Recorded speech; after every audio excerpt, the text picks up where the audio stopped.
धर्मस्वरूपिणे अवतारवरिष्ठाय रामकृष्णाय ते नमः। गुरुर्ब्रह्मा गुरुर्विष्णुः गुरुर्देवो महेश्वरः गुरुसाक्षात् परब्रह्म तस्मै श्री गुरवे नमः। ஒரு விசேஷமான நாள், சிறப்பான நாள், ஒருவருடைய பிறந்த நாள். யாருடைய பிறந்த நாள்? வாஜ்பாயுடைய, அடல் பிகாரி வாஜ்பாயுடைய பிறந்த நாள். நீ காலையில ரேடியோல சொன்னாங்க இல்லையா? அதோட இன்னொரு சிறப்பு கூட உண்டு. நம்முடைய மாவட்டத்துக்கு இது ஒரு சிறந்த நாள். யார் சொல்றாங்க? நம்முடைய மாவட்டத்துக்கு இது ஒரு சிறப்பான நாள். என்ன யார் சொல்றாங்க? யாருக்கு தெரியும்? கைதுக்கு இந்த மாவட்டத்துக்கு, நம்முடைய மாவட்டத்தில் ஒரு சிறப்பான நிகழ்வு நடந்த நாள் இந்த நாள். ஆதிராக தெரியுமா? விவேகானந்தர் பாறையில, வெரி குட், விவேகானந்தர் பாறையில விவேகானந்தர் தியானம் செய்த நாள் இந்த நாள். விவேகானந்தர் டிசம்பர் மாதம் 25, 26, 27, 3 நாட்கள்லையும் அந்த விவேகானந்தர் பாறையில இருந்து என்ன பண்ணாரு? தியானம் பண்ணார். என்ன தியானம் பண்ணார்? இறைவனை தியானம் பண்ணாரா? என்ன தியானம் பண்ணார்? பாரத நாட்டை பற்றி சிந்தித்தார். பாரதத்தை தியானம் பண்ணார். பாரத நாடு எப்படிப்பட்ட நாடு என்று சிந்தித்தார். பாரத நாட்டுடைய பெருமையை பற்றி சிந்தித்தார். பாரதம் புராதனமாக எந்த அளவுக்கு சிறப்பாக செயல்பட்டிருந்தது என்பதை பற்றி சிந்தித்தார். நாம என்னைக்காவது சிந்திச்சிருக்கோம் பாரத நாடு எப்படி இருந்தது அப்படின்னு? பாரத நாடு எவ்வளவு சிறப்பு மிக்கதாக இருந்தது அப்படிங்கிறதுக்கு எண்ணம் நாம என்னைக்காவது வந்திருக்கா? வீட்டுள்ள காரியங்களை வந்து மனசு பாரதம் நாம ஆட்டாங்க, ராவண ஆட்டாங்க. எனக்கு பட்டி அரிசி கிடைச்சா இப்ப நமக்கு இலவச அரிசி கிடைக்குது. அதனால யார் ஆட்சி பண்ணாங்க? அதனால யார் யாரையும் போட்டு வச்சு 20 கோடி எடுத்துருக்காங்க. 20 சாதனை யார் பண்ணாரு? போட்டு கொடுத்தோம் இல்லையா? நீங்க போயிட்டு இப்போ பாரத நாட்டை பற்றி அவர் என்ன சிந்தனை பண்ணார்னா, பாரத நாடு எவ்வளவு பழம்பெரு நாடு, பாரத நாடு பழம்பெரு நாடு, நீரதன் முதல்வர். அதுக்கடுத்தது என்ன? இந்திய நிர்வாகத்தார் யார் சொன்னாங்களோ? யார் சொன்னாங்க? பாரதியார் சொன்னார். பாரத நாடு பழம்பெரு நாடு அப்படின்னு பாரதியார் சொன்னார். எந்த அளவுக்கு பழமையான நாடு நாம அதை சிந்தனை பண்ணணும். எந்த அளவுக்கு பழமையான நாடு? தோன்றி எவ்வளவு வருஷமாச்சு சொல்லுங்க. பாரத நாடு தோன்றி எத்தனை வருஷமாச்சு? எவ்வளவு? 198 கோடி வருடமாயிருக்கிறது. பாரத நாடு தோன்றி எத்தனை வருடமாயிருக்கிறது? 198 கோடி வருடமாயிருக்கிறது. நம்முடைய சாஸ்திரங்கள் அதுக்கு சான்று. சாஸ்திரத்தில் சொல்லப்பட்டிருக்கிறது. விஞ்ஞானம் சொல்லுது உலகம் தோன்றி 200 கோடி ஆண்டுகள் ஆனது அப்படின்னு சொல்லி விஞ்ஞானம் சொல்லுது. நம்முடைய சாஸ்திரத்துக்கும் விஞ்ஞானத்துக்கும் ஒத்து போகுது. 198 கோடி ஆண்டுகள் ஆயிடுச்சு. இப்போ நம்முடைய பிரம்மாவுக்கு ஆயுசு பாதி ஆயிருக்கும். இன்னும் 198 கோடி, அதாவது 200 கோடி ஆண்டுகள் இன்னும் பிரம்மா அந்த போஸ்ட்ல இருப்பார். அது பிறகு அந்த போஸ்ட்ல மாத்திட்டு அடுத்த ஆஞ்சநேயர் வர போறாரு அடுத்த போஸ்டுக்கு. இன்னும் 200 கோடி ஆண்டுகள் இந்த உலகம் இருக்கும். 2000 வருஷத்துல அழிஞ்சு போகணும்னு சொன்னாங்க. நல்ல பயமுறுத்தினாங்க. நாம தெளிவாகத்தான் சொன்னோம். இந்த யுகம் முடிகிறதுக்கு இன்னும் வருஷம் நிறைய கிடைக்குது. இந்த யுகம் என்ன யுகம்? கலியுகம். மொத்தம் எத்தனை வருஷம் உண்டு? 4,32,000 வருஷம் உண்டு. அதுல எத்தனை வருஷம் போயிருக்கு? 5,000 சொல்ற போயிருக்கு. அப்போ இன்னும் 4,27,000 கணக்கு கரெக்டா தெரியுமா? 28,000 வருஷம் இல்லையா?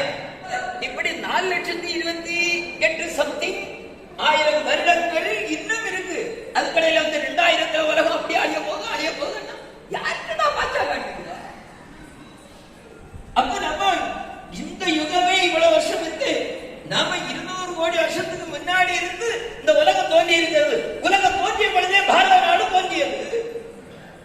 எவ்வளவு சிறப்பு மிக்கது அப்படின்னா, பாரத நாட்டை பார்க்கறதுக்காக தான், பாரத நாட்டுல வரணுங்கிறதுக்காகத்தான் எல்லாருமே அந்த நாடு அவங்க நாட்டுல இருந்து இங்க வந்திருக்காங்க. முதல்ல அமெரிக்காவை கண்டுபிடிச்ச யாரு? அது கொலம்பஸ். அவர் எங்க அமெரிக்கா கண்டுபிடிக்க வந்தாரு? இல்ல, பாரதம் நோக்கி தான் வந்தாரு. எல்லாரும் வந்து பாரதத்தை தேடிதான். எதுக்காக பாரதத்தை தேடி வந்தார்கள்? நாம நல்லா தெரிஞ்சுக்கணும். பாரதத்தை தேடி எதுக்காக வந்தார்கள்?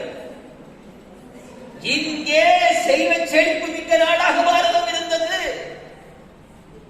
எந்த அளவு செல்வ செழிப்புன்னா, ஒரு சங்க பாடல் சொல்லுது. ஒரு அம்மா வீட்டுக்கு முன்னாடி உட்கார்ந்து தெருவில் போட்டிருக்கக்கூடிய தானியங்களை பாதுகாத்து இருக்காங்க. கோழி வந்து கொத்துது, நெல்ல கொத்துது. இந்த அம்மா என்ன பண்ணணும்? பரட்டணும், சூஸ் பண்ணது எரியணும். பக்கத்துல கல் இல்லை. அதனால என்ன பண்ணாங்கன்னா, காதுல கிடந்த குண்டலத்தை கலக்கி வந்து மிரட்டுறாங்க. அப்போ எவ்வளவு செல்வ செழிப்பு நாடா இருந்திருக்கணும் இந்த அம்மா. காதுல கிடந்த குண்டலத்தை கலந்து இப்ப விரட்டுவீங்களா? இல்ல, சிலர் நாங்க ஒரு இடத்துல கேட்டப்ப சொன்னாங்க விரட்டும். ஏண்டா கவலைங்க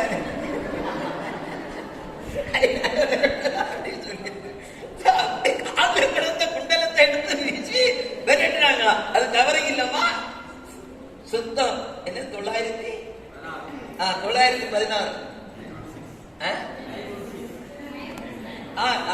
916 சொன்னா சரியாகுது. 916 தமிழ்ல சொல்லணும்.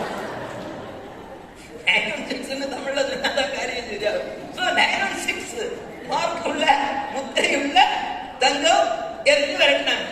இது கூட பெருசு இல்ல. அந்த குண்டலத்தை வீசி எரிஞ்சு விரட்டினாங்க இல்லையா? என்ன பண்ணி இருக்கணும்? திருப்பி எடுத்திருக்கணும். இந்த அம்மா எடுக்கவே இல்லை, போட்டுட்டு போயிட்டாங்க. அப்படி அங்க தெருவெல்லாம் பல அம்மாக்கள் வீசின குண்டலம் கிடந்துட்டு இருந்ததும் சின்ன பையன் மாதிரிலாம் முன்னாடி தெருவில் நான் விளையாடி இருந்தீங்க. குச்சங்காளி வச்சு, குச்சங்காளின்னா இப்போ உள்ள பிள்ளைகளுக்கு தெரியாது. தெரியுமா? என்ன தெரியுமாம்மா? குச்சங்காளின்னா என்னன்னு தெரியுமா? தெரியுமா? உங்களுக்கு தெரியுமாடா? குச்சங்காளின்னா என்ன? நீ சொல்லி குந்து சொல்லி சொல்லலையா? தேங்காவே சின்ன காய் இல்லையா? அந்த உதிர்ந்து விடுமே, அதுல ஈக்கலை வச்சு பொறுத்து, அதுல மேல எப்படி பொறுத்து, கட்டடக்கலை நமக்குள்ள எவ்வளவு இருந்திருக்கு. அப்பமே நம்ம இருக்கிறவங்களுக்கு எல்லாம் அப்படி பொறுத்து, அதை திருப்பி நாள பொறுத்து, திருப்பி அங்க பொறுத்து 2-3 ஸ்டெப் கட்டிடுவோம். அப்பமே சிவில் இன்ஜினியர் தொடங்கி இருக்கு. எப்ப சின்ன பிள்ளைல கொஞ்சம் காலத்துக்கு பொறுத்துல அப்படி அந்த தேரை அப்படி இழுக்கும். அப்பே மாதிரி அந்த தெருவில பையன் மாதிரி இழுத்துட்டு போகும்போது இந்த குண்டலங்கள் எல்லாம் தடைபட்டுச்சு அப்படின்னு இலக்கியம் சொல்லுது, தமிழ் இலக்கியம் சொல்லுது. அப்ப எந்த அளவுக்கு செல்வ செழிப்பா இருந்திருக்கணும். வழியில குண்டலங்கள் கிடக்குதா, எடுக்க ஆள் இல்லையா? தேர் இழுக்கும், சிறுதேர் இழுக்கும் போது, சிறுவர்கள் சிறுதேர் இழுக்கும் போது அந்த தடை செய்யலாம். கொஞ்சம் பேருக்கு என்ன வருது, எந்த இடம் சாஸ்திரம் இப்ப இல்லமா?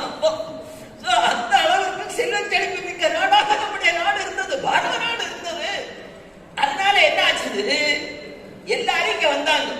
எதுக்காக வந்தாங்கன்னா 2 விஷயத்துக்காக வந்தாங்க. ஒருத்தர் முதல்ல ஒருத்தர் வந்தான். எதுக்குன்னா அவன் கொள்ளக்காரன், அவன் கொள்ளை அடிக்கிறாங்கன்னே வந்தான்.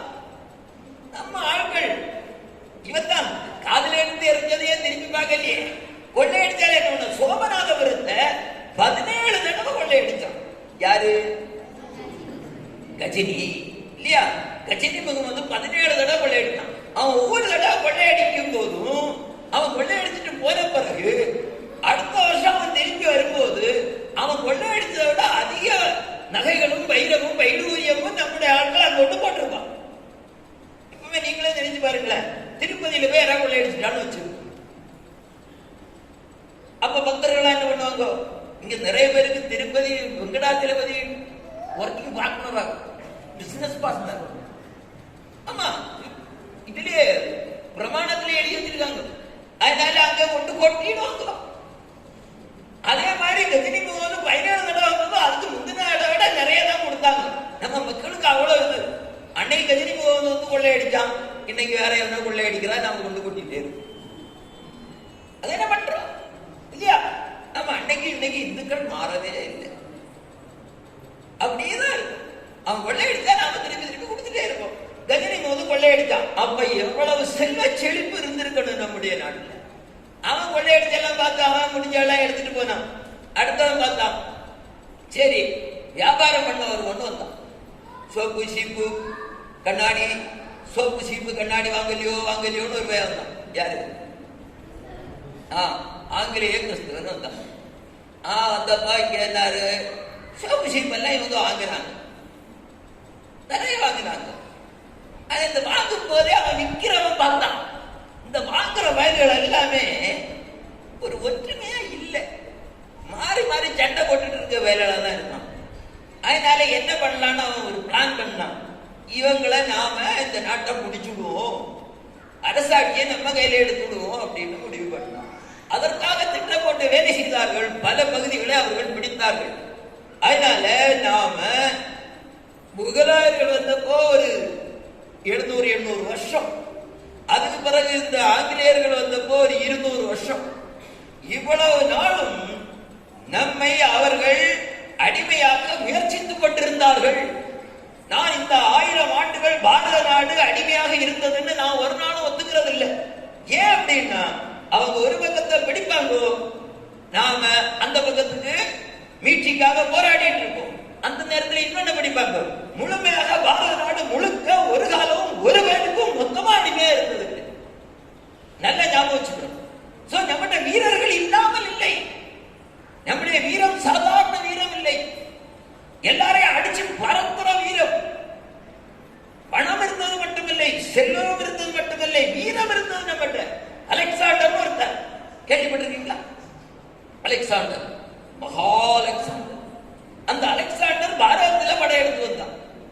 வந்து கொஞ்ச நேரம் பார்த்தான், ஊருக்கு போயாச்சுன்னா, சின்ன சின்ன கிராமங்களுக்கு போயாச்சுன்னா, கிராமங்கள்ல வாரவன் கண்டவன் பரவாயில்ல அடிக்கிறான்.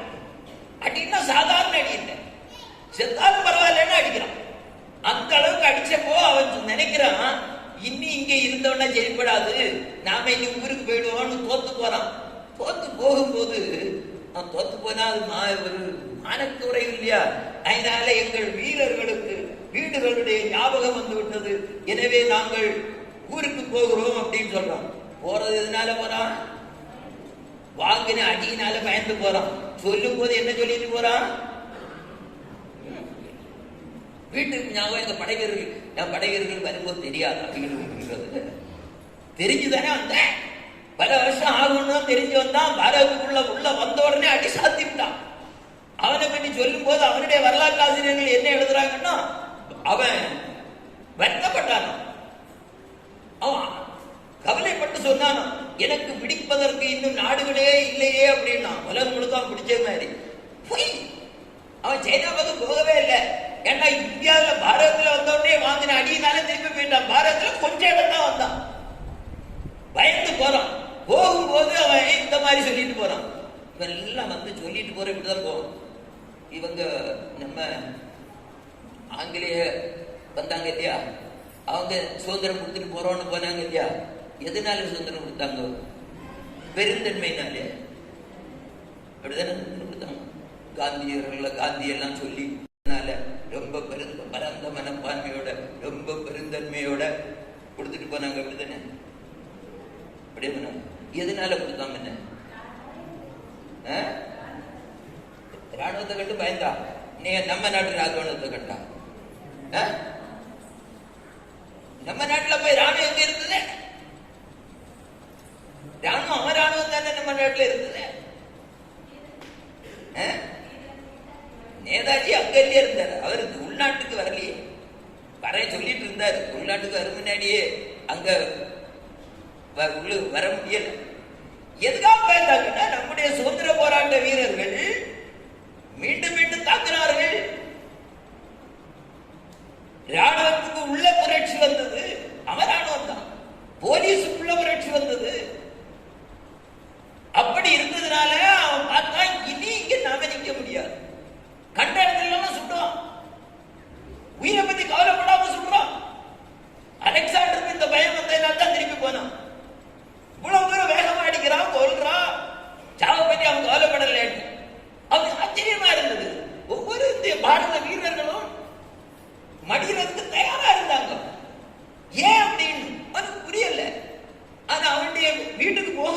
நம்முடைய ஊர்ல இருந்து ஒருத்தர் சொல்லிவிட்டு இருந்தாரு, ஒரு பெரிய ஒரு அறிஞர், பாரதத்துல இருந்து ஏதாவது ஒரு சாமியாரை கூட்டி தூக்கிட்டு வந்துரு அப்படின்னு சொல்லிட்டு.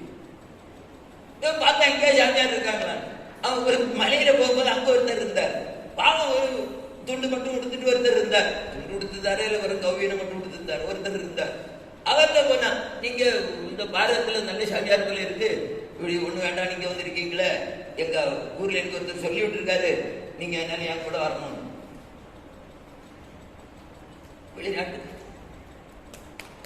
நம்மளை வந்து கூப்பிட்டு இருந்தா என்ன பண்ணிருக்கு? ஃப்ரீ விசா, ஃப்ரீ விசால போகணும்னு சொன்னா என்ன பண்ணிருக்கோம்? யாராவது கூப்பிட மாட்டாங்களான்னா அலைஞ்சிட்டு இருக்கோம் இப்போ இல்லையா? வெளிநாடு போகணும், வெளிநாடு போகணும், என்ன துடி துடிக்கிறோம். அந்த சாமியார் போக மாட்டேன்னாரு. கொஞ்ச நேரம் கேட்டு பார்த்தான், ராஜாவாச்சே, அதான் மகா அலெக்சாண்டர் ஆச்சு, ஏய் சாமியாரே என்னாரு?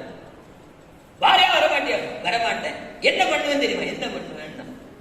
ஒரே வெட்டுதான், ஒன்ன ரெண்டாக்கிடுவேன், ஒரே வெட்டுல 2 துண்டாக்கிடுவேன், வெட்டி போடுவேன் வாழ தூக்கிட்டு. சிரிச்சாரு. ஏன் சிரிக்கிறாரு? நடக்க முடியாத காரியத்தை நீ சொல்றடா அப்படின்னாரு. நடக்க முடியாத காரியமா? இந்த வாள் எத்தனை பேரை வெட்டி இருக்கு தெரியுமா உனக்கு அப்படின்னு கேட்டாரு. அப்படியா? எத்தனை பேரை வெட்டி? ஆயிரக்கணக்கான பேரை வெட்டி இருக்கும். ஆனா நீ என்ன வெட்ட முடியாது அப்படின்னு. ஏன் முடியாது? நான் இந்த உடம்பு இல்லடா. நான் யாரு? நான் ஆத்மா. நான் இந்த உடம்பு இல்ல. நீ இந்த உடம்பு வேண்டாம், என்னை நீ வெட்ட முடியாது. நாம இல்ல இந்த உடம்பா ஆத்மாவா? நான் வழக்கமா ஒரு இது கேள்வி கேட்பேன், அதை இங்கே கேட்டு பல தடவை கேட்டு தெரிஞ்சு கேட்டவங்க இருப்பீங்க, ஆனாலும் கொஞ்சம் புதுசா இருக்காங்க இல்லையா உங்களுக்கு? நமக்கு உடம்பு இருக்கா இல்லையா? நம்ம எல்லாருக்கும் உடம்பு இருக்கா இல்லையா? இருக்கு. உயிர் இருக்கா இல்லையா? யாருக்கெல்லாம் இல்ல வீட்டுல வச்சுட்டு வந்திருக்காங்களோ உங்க கை தூக்கு. இல்ல, எல்லாருக்கும் இங்கே இருக்கு. சரி, உடம்பு இருக்கு, உயிர் இருக்கு. ஒரு 100 வருஷம் கழிச்சு அல்லது ஒரு 50-60 வருஷம் கழிச்சு நாம எல்லாம் என்ன ஆகும்? செத்து போவோம். மாற்றம் கிடையாது இல்லையா? உடம்பு இருக்கு, உயிர் இருக்கு, கொஞ்சம் வருஷம் கழிச்சு என்ன ஆகும்? செத்து போவோம். மாற்றம் கிடையாது. திருப்பி மாறி சொல்லப்படாது, கட்சி மாறப்படாது சொல்லி. சரி, இப்ப நான் அடுத்த கேள்வி கேட்கிறேன். நான்ங்கிறது உடம்பா உயிரா? உயிர். சந்தேகத்தையா இருக்கும். நான்ங்கிறது எது? உயிர். உயிர் சாகுமா? சாகாது. அப்ப நாம சாகுமா? இப்பதான் செத்து போவோம் சொன்னீங்க, 2 நிமிஷத்திலே கட்சி மாறு. அவன் 5 வருஷம் கழிச்சாதான் கட்சி மாறுவான். எம்எல்ஏ ஆயிட்டா அடுத்ததுக்கு யாருக்கு வாய்ப்பு அங்க போகும். என்னது? நாம சாவமா சாவ மாட்டோமா? நாம சாகவே சாவோம் அப்படின்னு கை தூங்குவோம். நான் சாகவே மாட்டேன் அப்படின்னு கை தூங்குவோம். பரவாயில்ல, கொஞ்சம் பேருக்கு, கொஞ்சம் பேர் 2லயும் இல்லை. நமக்கு மரணம் கிடையாது. யாருக்கு மரணம்? யாருக்கு அழிவு? இந்த உடம்புக்கு தான் அழிவு, எனக்கு அழிவு கிடையாது. இந்த உடம்பை விட்டுட்டு நான் இன்னொரு உடம்பை எடுத்துக்குவேன், இன்னொரு உலகத்துக்கு போறேன், இன்னொரு முறை பிறக்கிறேன். அதான சார் நம்முடைய சாஸ்திரம் சொல்லுது. இதுதான் பாரத வீரர்கள் படித்திருந்தார்கள். அதனால சொன்னாங்க, வேட்டா விட்டுடா, நான் திருப்பி வருவேன். பகத்சிங் சொல்றான் ஜட்ஜி கிட்ட, என்ன தூக்கில போடாதீங்க. பயந்துட்டான்னு நினைச்சாங்க. என்ன பண்ணணும் கேட்டார். உடனே சுட்டு கொல்லு, இங்கே சுட்டு கொல்லு. எதுக்கு? அவன் இங்கிலீஷ்காரன் ஜட்ஜி. எதுக்கு அப்படி கேட்கிற? யார் சுட்டு கொல்லணும்னு சொல்றேன். ஒண்ணும் இல்லை, நீங்க என்ன சுட்டு கொல்ல நான் திருப்பியும் பிறப்பேன். திருப்பியும் பிறந்து உங்களை மாதிரி இந்த ஆங்கிலேயர்கள் இருக்காங்க இல்லையா, அவங்கள திருப்பியும் சுடுவேன். திருப்பி அவங்க மேல குண்டு போடுவேன். அப்போ திருப்பி என்ன கொண்டு வந்து திருப்பி சுட்டு கொல்லு. திருப்பி திருப்பி பிறந்த நீங்க இங்க பாரத ஓடுற உங்களை விரட்டி வாங்கி சுடுவேன். அவனுக்கு இந்த உடம்பு குறையிற காலம் இல்லை. உடம்பு இன்னொரு உடம்பு எடுத்துட்டு வந்து விரட்டுவேன் கொல்லுவேங்கிறான். அந்த அளவுக்கு உணர்வு இருந்தது. அதனால இந்த சாமியார், இந்த சாமியார் கதையிலேயே நிக்க, நீங்க அதுக்கடையில் வேற ஏதோ கதையை பார்த்து நினைச்சிட்டு கூட அந்த சாமியார் சொன்னாரு, நீ என்ன வெட்ட முடியாது அப்படின்னு. என்ன ஆத்மா அப்படின்னு சொன்னார். அவனுக்கு அப்பதான் புரிஞ்சது, ஓஹோ இதனால்தான் பாரத வீரர்கள் இவ்வளவு ஊக்கத்தோட உறுதியோட போரிட்டார்கள் அப்படின்னு சொல்லி அவன் சொன்னான்.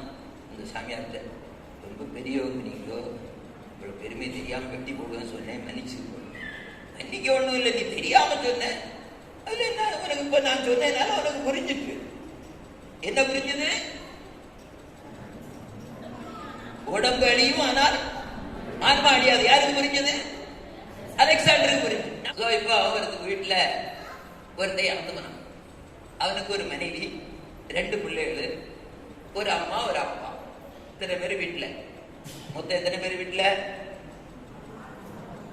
6 பேரா? 6 செத்தா இல்லையா? அப்ப 5 பேர். 5 பேர் இருக்காங்க. இவங்க தினசரி காலையிலையும் சாயந்தரம்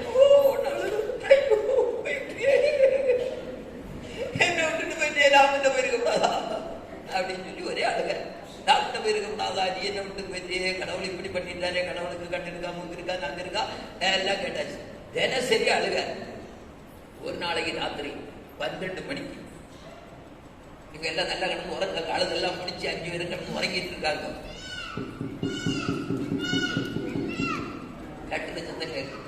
கதவை அவங்க எழுப்பி எல்லாரும் படப்படா எழுப்பிட்டாங்க. ராத்திரி 12 மணிக்கு கதவை தட்டுனா எப்படி எழுப்பி இருந்து? யாரு? என்ன? ஒட்டுமில்லை, நான் வந்திருக்கிறேன். யாரு வந்திருக்கேன்? யமதர்மராஜன் வந்திருக்கேன். யாரு வந்திருக்கா? இப்பதான் ஒரு ஆளை எடுத்துட்டு போனேன், அது கடையில திரும்பியா வந்தேன். ஒண்ணும் இல்லை, நீங்க அழுத பார்த்து எனக்கு ரொம்ப இறக்கமாயிடுச்சு, அதனால இறந்த ஆளை திரும்பி தந்துட்டு போலான்னு வந்திருக்கேன். அப்படியே ரொம்ப சந்தோஷம், கொடுத்துட்டு போங்க. ஆனா ஒரு கண்டிஷன், யாராவது ஒரு ஆளை தவிர. இதான் சொன்னிய, என்ன எடுத்துட்டு போயிருக்கலாமே, ஒன்னு எடுத்துட்டு போயிருக்கலாம், அழுவீங்க இல்லையா? யாராவது ஒரு ஆளை தவிர வந்துட்டா என்ன பண்ணலாம்? அவனை விட்டுட்டு போயிரு. இப்ப பார்த்தா என்ன, எனக்கு அப்பாவுக்கு வயசு 95, அவங்க அம்மாவுக்கு வயசு 90, மனைவிக்கு வயசு ஒரு 40, பிள்ளைகளுக்கு ஒரு 8-10. இப்ப முதல் சான்ஸ் யாருக்கு? அப்பாவுக்கு 95 வயசு. ஆனா அப்பாவை பார்த்தாங்க, இது போயிடலாமே அப்படின்னு சொல்லி அவர் சொன்னார், ஒரு ஹிந்துவா பிறந்தாச்சுன்னா கண்டிப்பாக அவருக்கு காசி போயிருக்கணும். நான் இதுவரை காசிக்கு போகல, அதனால காசி போகாதனால நான் போக மாட்டேன். எங்க போனோம்? அதுக்கு காசிக்கு போனேன், நல்ல போக மாட்டேன். இப்ப அடுத்த சான்ஸ் யாருக்கு? 90 வயசு அவங்க மனைவிக்கு. அந்த அம்மா சொல்லிட்டு, கணவனுக்கு சுசுரூஷை பண்ண வேண்டிய ஒரு கடமை மனைவிக்கு உண்டு இல்லையா? அவரு உயிரோடு இருக்கும்போது அவரை விட்டு நான் போக முடியுமா? அது ஓகே ஆயிடுச்சு. அடுத்த சான்ஸ் யாருக்கு? மனைவி. நான் போயிருவேன். ஆனா நான் போற உடனே இந்த வார மனுஷன் என்ன பண்ணுவாரு? இன்னொரு கல்யாணம் பண்ணுவாரு. அப்ப என்ன ஆகும்?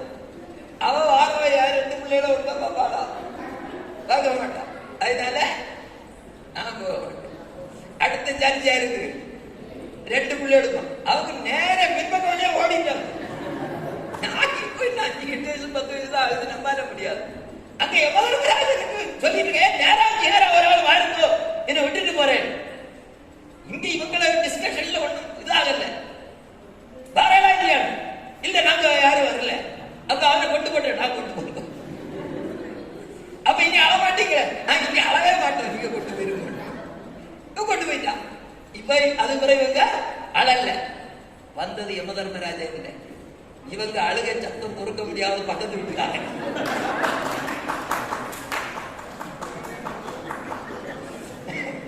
அதனால சொந்தக்காரங்க யாரும் கூட வரமாட்டாங்க, எதையும் கொண்டு போக முடியாது. நாம செய்யக்கூடிய நல்ல காரியங்கள், இறைவனுடைய நாமத்தை சொல்ற சாரதா தேவி சொல்றாங்க, அன்னை அன்போடு நமக்கு உபதேசம் பண்றது என்ன பண்றாங்க அப்படின்னா, நாம தினசரி குறைந்தது 10,000 தடவையா ஜெபம் பண்ணணும்னு சொல்றாங்க. அவங்க லட்சக்கணக்கா ஜெபம் பண்ணாங்க. அவங்க வேலை இல்லாம ஒண்ணு இருக்கல, சும்மா இருக்கல. காலையில எழுப்பி கொஞ்ச நேரம் ஜெபம் பண்ணிட்டு அதுக்கு பிறகு பூரா சமையல் பண்ண தொடங்கினாங்கன்னா ராத்திரி 12 மணி வரை வரக்கூடிய பக்தர்களுக்கெல்லாம் சமையல் பண்ணி கொடுத்தாங்க. அப்படி இருந்தும் அந்த வேலை நேரத்தில் எல்லாம் ஜெபம் பண்ணி லட்சக்கணக்காக இறை நாமத்தை ஜெபம் செய்த அவர்கள் சொல்கின்றார்கள், நாம குறைஞ்சது 10,000 தடவையா ஜெபம் பண்ணணும். நாம இப்போ ஒரு போட்டி வச்சிருக்கோம். என்ன போட்டின்னா 50,000 முதல்ல நாம எழுதி கொடுக்கிறவங்களுக்கு தனியா பரிசு கொடுப்போம். 200 பேர் 45 எண்ணம் வந்தாச்சு. அதனால எழுதுவர்கள் விரைவாக எழுதுவோம். கேட்டா எனக்கு ஞானம் இல்லைன்னு சொல்லுவாங்க. ஞானம் இல்லைன்னு சொல்லாம காரியம் நடக்காது. எழுதி கொடுத்தாதான் பெருசு. 50,000 எழுதணும், 50,000 தடவை எழுதி கொடுக்கணும். சோ இப்போ அப்படி அவர்கள் நமக்கு அறிவுறுத்துறது என்னன்னா, நாம இறைவனுடைய நாமத்தை சொல்லணும். தினசரி காலையில எழுப்பும் போதே கடவுளுடைய நாமத்தை சொல்லிட்டு எழுப்பணும். இன்னைக்கு காலையில எத்தனை பேர் கடவுள் நாமத்தை சொல்லிட்டு எழுப்பணும்? பரவாயில்ல, இவ்வளவு பேர் சொல்லியிருக்கீங்க, ரொம்ப சந்தோஷம். உங்களை பாராட்ட வேண்டியதுதான். ஒரு தடவை கரகோஷம் பண்ணலாமா? கை தூக்கினவங்களுக்காக. அடுத்த தடவை வரும்போது கை தூக்காதவங்களும் கை தூக்கணும். அப்ப உங்களுக்கு தனியா கரகோஷம் வரும். சரி. சோ இப்போ இறைவனுடைய நாமத்தை சொல்லணும். அந்த சொல்லக்கூடிய நாமம், அந்த புண்ணியம் நம்ம கூட வரும். நம்முடைய பெரியோர்கள், நம்முடைய ராமகிருஷ்ண, சாரதா, விவேகானந்தர் எல்லாரும் சொல்லுது, இறைவனுடைய நாமத்தை நிறைய சொல்லுங்க, உலக மக்களுக்காக நீங்க சேவை செய்யுங்க, அந்த புண்ணியம் நம்ம கூட வரும் அப்படின்னு சொல்லி நாம சொல்லியிருக்காங்க. அவர்களுடைய வாழ்க்கையை திருப்பி திருப்பி படிப்போம். அதன் மூலமாக படிக்கிற மட்டும் இல்ல, படிச்சா சின்ன வித்தியாசம் வாங்குறாங்க, படிச்சுட்டு அப்படியே பரிசுக்கு எழுதுறதா படிக்கிறது, அப்படி படிச்சா போதும். அதை நம்முடைய வாழ்க்கையில நாம நடைமுறைக்கு கொண்டு வரணும். அந்த உணர்வோட நாம நம்முடைய சாஸ்திரங்கள் எல்லாம் படிச்சு நாம அவர்கள், நம்முடைய ரிஷிகள், நம்முடைய முன்னோர்கள் காட்டிய வழியில் நம்முடைய உடம்புக்காக இல்லாமல் நமக்காக நாம உழைத்து இறைநிலை அடைவோம். விவேகானந்த சாமி கேட்டாங்க, சமயம் என்றால் என்ன சொன்னார்? சமயம் என்றால் என்னங்கிறதுக்கு என்ன விடை சொன்னார்? பாமரனை பண்புள்ளவனாகவும் பண்புள்ளவனை இறைநிலைக்கும் அழைத்து செல்வது சமயம் அப்படின்னார். அப்படி நம்முடைய சமயக்குறவர்கள் நம்மை இறைநிலைக்கு அழைத்து செல்வதற்கு வழிகாட்டி இருக்கிறார்கள். அதை நாம படித்து தெரிந்து கொண்டு அந்த வழியை சென்று இறைநிலையை அடைவோம்.